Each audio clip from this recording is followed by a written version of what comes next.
My name is Andranik Eskandarian, and you are listening to Team Melli Talk. Hello, everybody. Welcome back to another edition of Team Melli Talk. I'm your host, Artis Takhari. Really glad that you can join us. And let's just go ahead and say it. Plenty of Iranian football fans in a good mood today after a huge 3-0 victory over Bahrain in World Cup qualifying. Joining me today, my good friend, Dara Zarandi. Dara, how you doing over there on the East Coast, man? Never been better, Art. Always good, as you said, when we are winning a crucial game in World Cup qualification. You can't ask for anything more than that. So all is well over here. And like you said, that good feeling of winning a World Cup qualification match, but this was a 3-0 shellacking of Bahrain in Bahrain. So this it was just that much more sweeter. I mean, wouldn't you say? 100%. A lot of the trash talking that was being done in the Bahraini media leading up to this game, one reporter calling our players unknown or saying that our players aren't really known in world soccer, with obviously the way that the last game went and just the overall history, of course, with them waving the Saudi flag in 2001. There's so much current and past history that kind of just made this win extra sweet. So yeah, 3-0 is an awesome result. And before getting to the starting lineup, let's just do a quick review of how this round has gone in qualifying. Obviously, Iran got started off with a 2-0 win against Hong Kong and then a 14-0 win over Cambodia. Those games were in September and October of 2019. And then we know how the story went, how basically, a few days after that game, a few days after that 14-0 win over Cambodia, there was a disaster, 1-0 loss to Bahrain in Rifa. And then 1 month later, the 2-1, I call it even another disaster, the 2-1 loss to Iraq in Amman. And as we know, because of the obvious things that have been going on, there was a lot of rescheduling and postponing of these qualifiers, which really did irritate us. But Iran got back on track with a 3-1 win over Hong Kong. That was just on the 3rd of June. And of course, today, the 7th of June, Iran defeating Bahrain 3-0. Now, let's talk about the starting lineup. When looking back at it, we know Ali Reza Bayramvan was in goal. At left back, we had Milad Mohammadi. The two center backs were Khalilzadeh and Kanani. Moharami is the right back.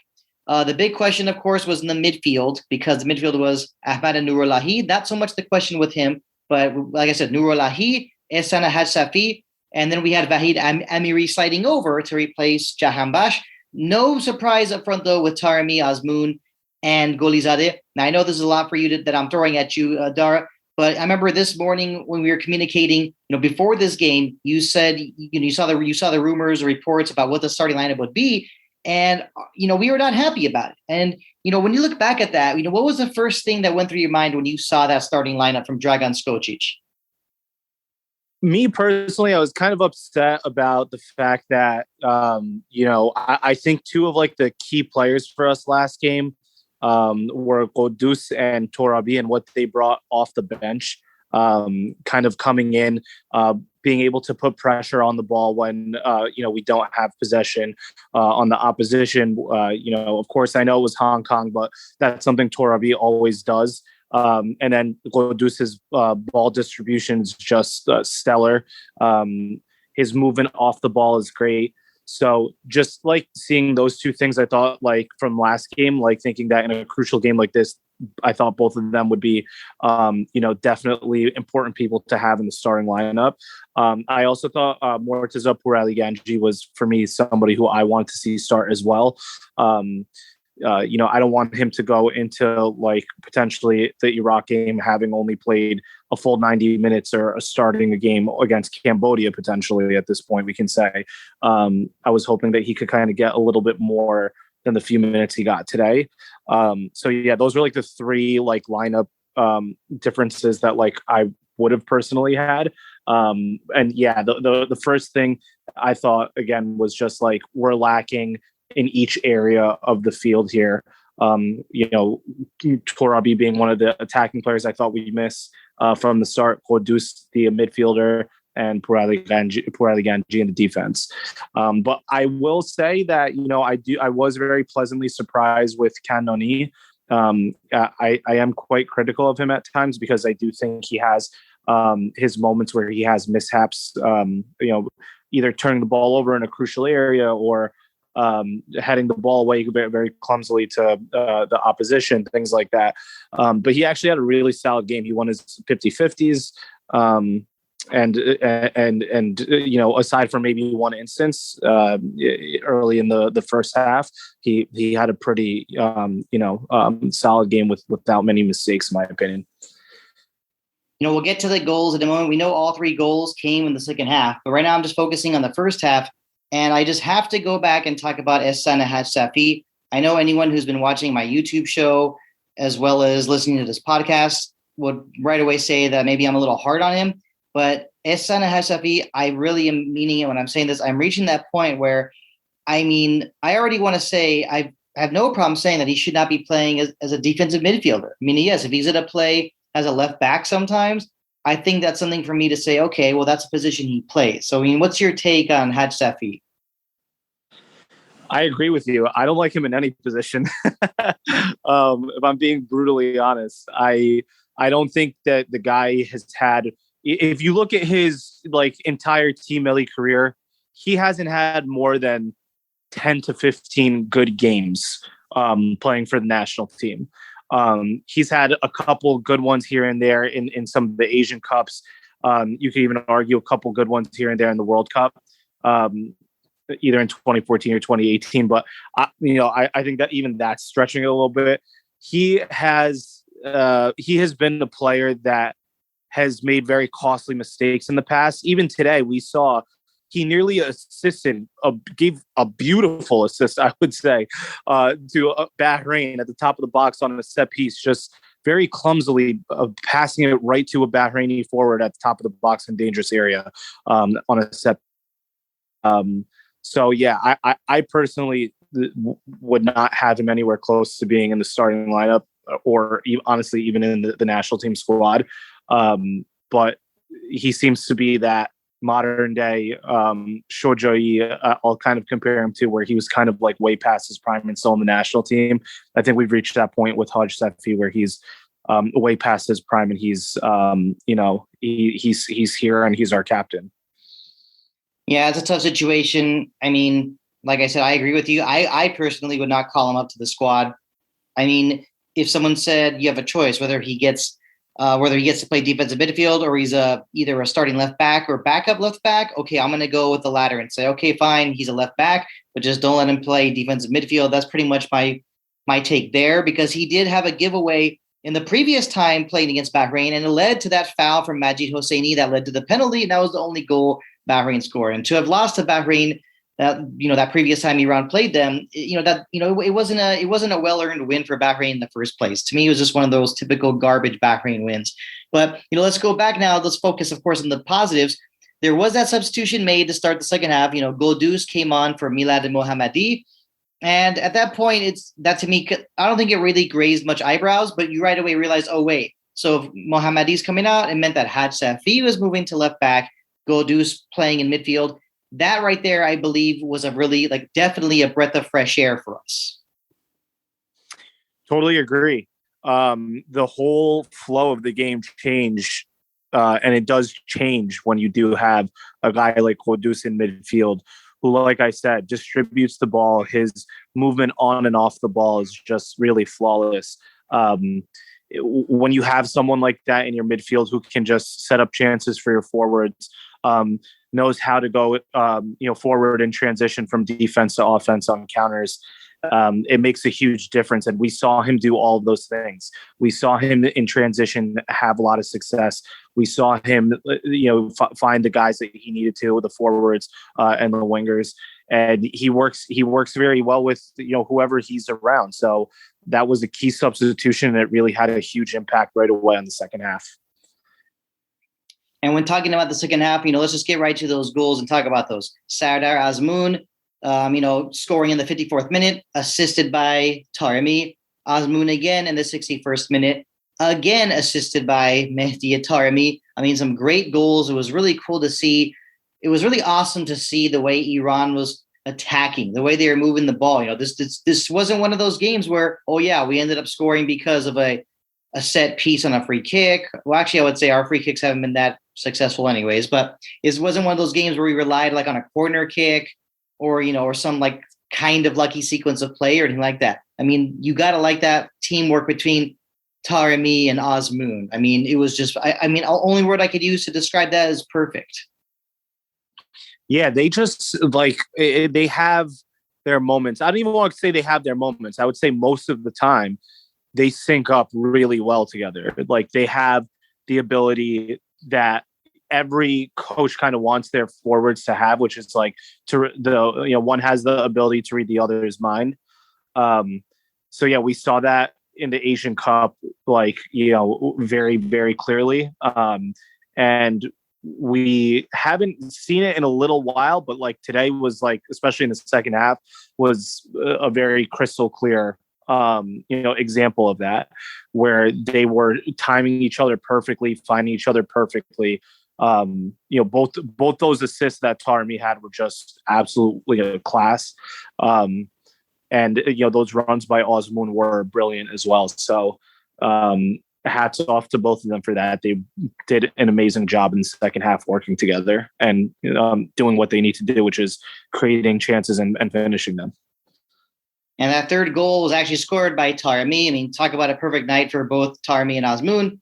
Taremi, put on the finishing touches after taking that pass from Nurulahi. And remember, before that, it was Torabi who, stole the ball from a Bahraini defender, got to Nurulahi, then to Taremi, and Taremi put it away, no problems.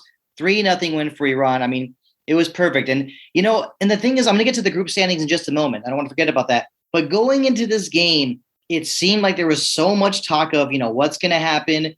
I mean, there's always this, it seems like with Team Melli fans, and I hate to say it, it's that there's always this concern for any game playing against Bahrain. I mean, to be honest, yes, if this game were to have been played at Azadi Stadium like it should have been, obviously we would have been much more relaxed, especially, thinking about a full stadium and all that. But in this situation, I think a lot of us didn't really think so much about how much more different it was going to be, yes, in Bahrain's national stadium, but no fans.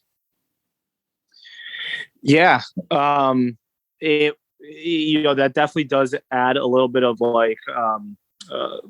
anxiety, I guess you could call it, like, for lack of a better word, to kind of us as fans, mentally preparing ourselves for like what's to come. Because when you don't have, when we're playing in Azadi, and we're playing against Bahrain with a packed house, we're probably not going to be that nervous, especially with a fully healthy lineup like we had today. I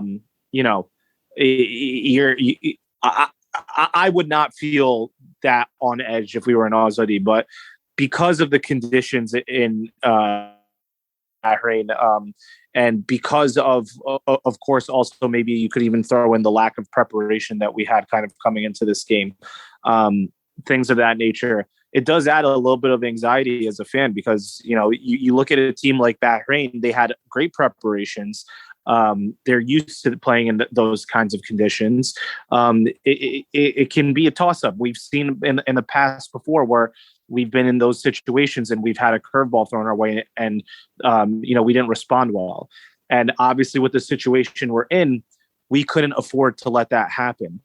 So I, give the coaching staff the respect because, at the end of the day, they got the result that we needed. I think it's fair to say they got an even better result than most of us expected. I don't know if it would be fair to say that, most people were thinking that we're going to win 3-0. Like that's a really solid result when you're talking about, a place that we have never won a competitive match in.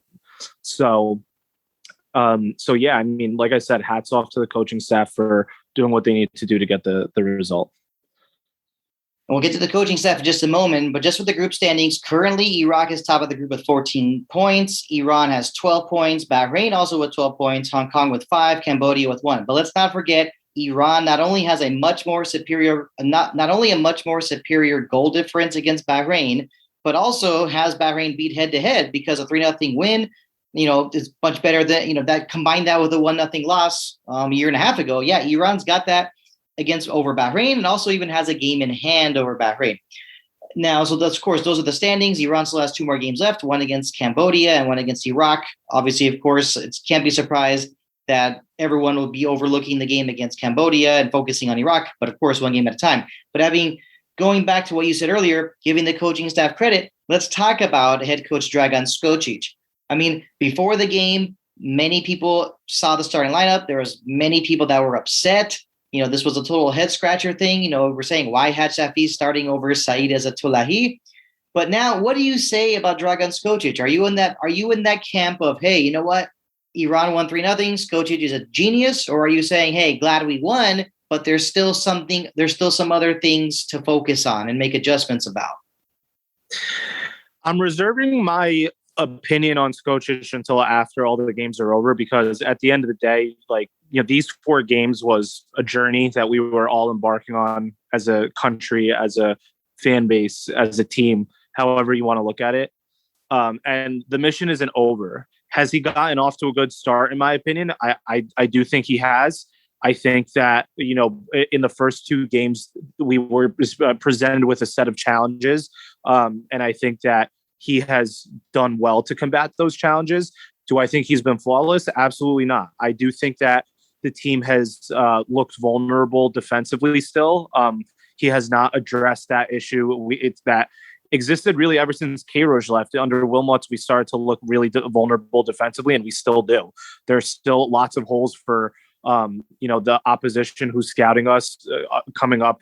We're playing against a very solid, in my opinion, Iraq team who's also very well coached. Strejko Katanic is a very smart, in my opinion, manager. He gave Carlos Queiroz Iran team a very difficult time. So I think that he's going to watch these games and he's going to, be able to identify those, holes and those weaknesses that we have defensively. And then again, another weakness is also the set pieces as well, and dealing with aerial balls. Moharami against Hong Kong lost one game that could have turned differently if that was a better opposition, higher quality forwards that would have, taken advantage of those opportunities. Khalid Zadeh, Kanoni, they've all had at least maybe one moment where they've all looked a little lost, and it might have cost them against a better opposition. So I think that needs to be tightened up, and that definitely needs to be addressed. But yeah, I have really liked his player selection today. I liked his player selection in the first game a lot. So again, I'm reserving my opinion on him until I can see kind of how he approaches the Iraq game. I've been screaming this, this because I've told this to you personally many times, but you cannot afford to leave Salman Ghoddos on the bench. That is an absolute crime. We saw in the game against Hong Kong how big of a difference he made, and today he made an even bigger difference. He cannot afford to get this wrong against Iraq. Iraq is a better team than Bahrain. They have, in my opinion, again, also a very well-coached team. Bahrain and Iraq, both very well-coached team, but I would say Iraq is even better coached. He cannot afford to approach that game without giving us the best chance to win. I don't think today, with the starting lineup he gave us the best chance to win. He made changes in the second half, and those changes that he made resulted in us winning the game. So I think from the start going forward, he needs to get that game 100% right from the jump. So again, I will hold my opinion on him. Well, I definitely like your thinking on that because, it's really easy to jump to conclusions. And, Iran's only played 2 of these big 4 qualifiers. And yeah, like I said, your mindset is a good one. I think plenty of other Team Melli fans will be agreeing with you as well. And, when you talked about, you mentioned being vulnerable on defense, I wasn't surprised that you mentioned that as well. But I definitely have to piggyback a bit on what you said about Salman Ghoddos. He's an extremely, extremely gifted player. I mean, he brought up through the European football system. You might as well call him, a typical European footballer. And I like to say that just I really think that, if Salman Ghoddos were to not be in the starting lineup against Iraq, I'd be extremely shocked by that. But, there's some, through the grapevine, not sure how much some of these rumors are true. We talk about things like hearsay. Supposedly, Ghoddos and some other players on Team Melli were not so happy with the starting lineup. And to be honest, I can't blame them for being unhappy about that, especially Ghoddos. Yeah. Especially with the way that they played, it's understandable. I'll tell you what, though, I don't think that they're. I do want to comment on that because I did, read some things on the internet about players being like upset and whatnot. I don't think that the players were as mad as maybe some were thinking, because if you're that mad, sometimes it could hinder your ability to play the game and focus on the game. He came out there and he just looked ready. He looked motivated. And maybe so were some of the other guys who felt they were snubbed. But we'll see going forward how ultimately this is going to pan out. Like if they're going to have him on the bench or start him. We know what everyone wants. I think it's pretty unanimous that the fan base wants and is ready to see Ghoddos as a starter. And one thing I want to say, we're getting closer to wrapping up this edition of Team Melli Talk. You mentioned Iraq's coach on more than one occasion, Srećko Katanec. And when we look back at the game where Iraq beat Iran, and, this is not a shocking thing to say, clearly Katanec outcoached Mark Wilmots. And obviously the name Wilmots, it's a name I don't even really like to mention very often. But, to me, like I said, Katanec outcoached him. But that was just such a ridiculous situation because it was as if Wilmots was like, the way Wilmots made decisions that time, it's as if he wanted to lose that game. So this time around, I feel like Skocic doesn't even have that hard of a job as in, who's going to win this chess match. I think he'll be fine as long as he has the best players in the starting lineup. And there's already plenty of depth on the bench as well. Yeah, I agree. I think there's two things that it'll come down to. I think it's going to come down to Iran's ability to come out ready, not like they did today. They came out today, the first 45 minutes, and quite literally most of the first half, the players were walking and jogging. And I've read different, ideas and different opinions on why that may have been. And, Skocic comments on that himself to really judge, whether that was reasonable or not. But ultimately, yes, I agree with you. We do need the right starting lineup and we need the right approach from the very first minute against Iraq. Because if we can get that early goal, if we can get that goal in the first 20, 25 minutes against Iraq and really force them to open up a little bit, and then our players go one-on-one matchups with their players, we already know whose players are superior at that point. So, our approach and our starting lineup in that game is going to be very, very important. I think if Skocic gets that right, then he wins and he'll earn my respect. And I think at that point, he'll earn everyone else's respect as well. The game that comes before Iraq is the game against Cambodia. And it seems like no one is really wanting to talk so much about it. I mean, yeah, Cambodia scored 2 goals. They've allowed 34. I wouldn't be surprised if the majority of their players are, semi-pro footballers, because the Cambodian, the top flight of Cambodian football is obviously nothing to really write home about. But would you want to see Iran play with a first team squad against Cambodia? Or are you able to say straight up, hey, just have a reserve squad play and give those starters a lot of rest? No, I don't think it's good to have like all of your starters being benched and then go into like a key match like against Iraq and have that be like, just everyone was off for like a weekend or so.